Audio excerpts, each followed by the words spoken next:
Hi అండి, నమస్తే. ఎలా ఉన్నారంతా?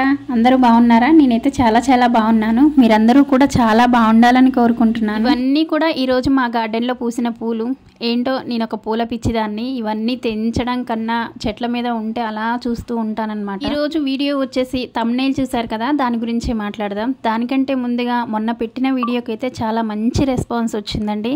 సిఎస్ఎఫ్ హోమ్ టూర్ వీడియోకి అయితే చాలా మంచి సజెషన్స్ కూడా ఇస్తున్నారండి. చాలా థ్యాంక్ యూ సో మచ్. ఈ వీడియోను కూడా అలానే ఆదరిస్తారని కోరుకుంటున్నాను. అలాగే లైక్ చేయడం మాత్రం మర్చిపోకండి. వీడియో లాస్ట్లో చెప్పే కంటే ముందే చెప్తే బాగుంటుందనేసి చెప్తున్నాను. ప్లీజ్ లైక్ అయితే చేయండి. ఇంకా వీడియో విషయానికి వస్తే పిల్లలిద్దరూ స్కూల్కి అయితే వెళ్ళిపోయారు. వాళ్ళకైతే బాక్స్ కట్టి పంపించేశాను అనమాట. తర్వాత అయితే మేము గార్డెన్ వర్క్ స్టార్ట్ చేసాము. సో మేముండే క్వార్టర్స్లో అయితే పాములు ఎక్కువగా ఉంటాయని చెప్పాను కదా. సో ఇప్పుడైతే వర్షాకాలం కూడా స్టార్ట్ అయిపోయింది. ఇంకా గడ్డి కూడా చాలా పెరిగిందనమాట క్వార్టర్స్లలో. మేము ఈ క్వార్టర్స్లోకి వచ్చి 4 years అవుతుంది. ఈ 4 years కాలంలో కూడా ఒక్క పాము కూడా ఒక్కళ్ళకు కూడా హాని చేసినట్టయితే మేమైతే వినలేదు. ఇంతకు ముందు కూడా క్వార్టర్స్లో ఉన్న వాళ్ళకైతే పాముల వల్ల ఏ హాని కలగలేదు. జస్ట్ అలా తిరుగుతుంటాయి, వాటి పని అవి చేసుకుంటాయి, మన పని మనం చేసుకోవడమే. ఏంటక్క అంత భయపెడుతున్నావు అనుకుంటారేమో, ఉన్న ఫ్యాక్ట్ అయితే చెప్తున్నానండి నేను. ఓకేనండి, ఇక్కడైతే మా వారు కూడా కొంచెం వర్క్ అలా చేసేసి డ్యూటీకి అయితే వెళ్ళిపోయారనమాట.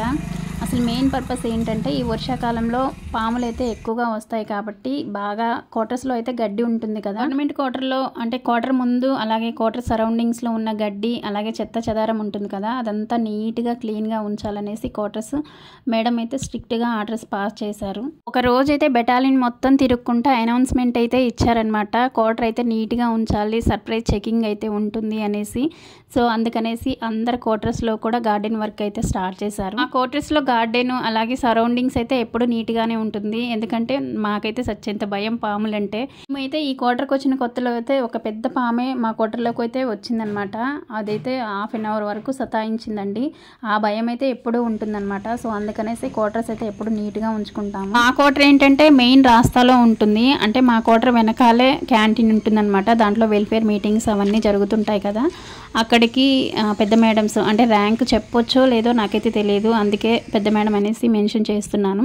సో ఆ మేడమ్స్ వచ్చి అయితే ఖచ్చితంగా క్వార్టర్స్ని అయితే చూస్తారండి. అబ్బా జ్యోతి చాలా బాగా చేసుకున్నాం అనేసి అప్రిషియేట్ కూడా చేస్తారు. వాళ్ళు చెప్పారని కాదులే కానండి, మనం మనది అని ఫీల్ అయితే ఏదైనా మంచిగానే ఉంచుతాము. కానీ ఫీల్ అవ్వడానికి కొంచెం టైం పడుతుందన్నమాట. ఏంటో ఏదేదో మాట్లాడేస్తున్నా.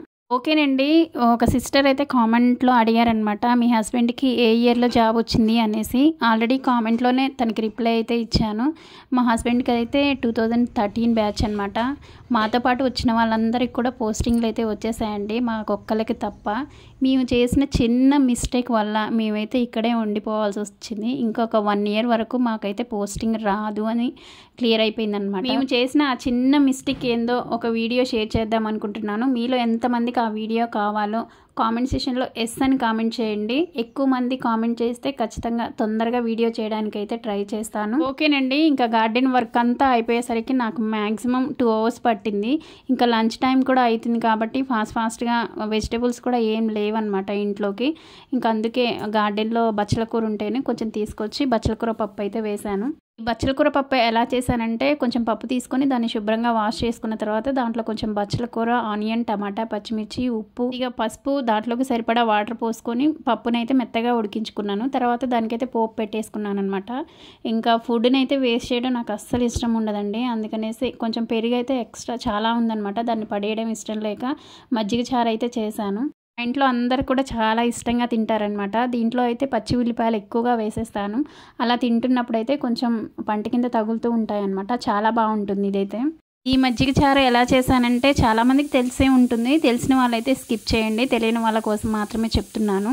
నేనైతే ఎక్కువగా మేము చల్లచారు అంటాము. ఇంకా ఇక్కడికి వచ్చిన తర్వాత మజ్జిగ చారు అని అలా అలవాటైపోయింది. దానికోసం అయితే కొంచెం పెరుగుని తీసుకొని చిలకొట్టుకొని దాంట్లో కొంచెం పచ్చిమిర్చి, కారం, కొంచెం ఉప్పు, కొంచెం పసుపు వేసుకుంటాను. దాంట్లోనే మరిన్ని పచ్చి ఉల్లిపాయలను అయితే కట్ చేసి వేస్తానన్నమాట. చాలా బాగుంటుంది. మీలో ఎవరికన్నా ఇష్టమా ఇది? ఇక చల్లచారు కూడా పోపు పెట్టేసుకున్నాను. వాళ్ళు వచ్చే టైం కల్లా ప్రిపేర్ చేయాలనేసి ఇంకా ఫాస్ట్గా చేసేసాను. ఇంకా లంచ్లోకి అయితే ఈరోజు బచ్చల కూర పప్పు అలాగే మజ్జిగ చారు చేశాను అనమాట. ఓకే అండి, అందరు లంచ్ చేసి మా వారైతే డ్యూటీకి వెళ్ళిపోయారు. పెద్ద బాబు అయితే డ్యాన్స్ క్లాస్కి వెళ్ళాడనమాట. ఇంకా చిన్న బాబుకి అయితే కాసేపు హోంవర్క్ అయితే ఇలా కూర్చోబెట్టి చెప్పాను. తనైతే ఓన్గా రాసుకోలేడండి, అందుకనేసి తన దగ్గర కూర్చోబెట్టి మరీ రాపిస్తానమాట. ఓకేనండి, ఈరోజు వీడియో అయితే ఇదేనండి. ఇంకా మీకు ఎటువంటి వీడియోస్ కావాలో కామెంట్ సెక్షన్లో కామెంట్ అయితే చేయండి. ఇంకా ఈ వీడియో ఎలా ఉందో కూడా కామెంట్ అయితే చేయండి. వీడియో నచ్చితే లైక్ చేసి షేర్ చేసి సబ్స్క్రైబ్ చేయడం మాత్రం మర్చిపోకండి. Thanks for watching. లాస్ట్ ఓలికో గుడ్ గుడ్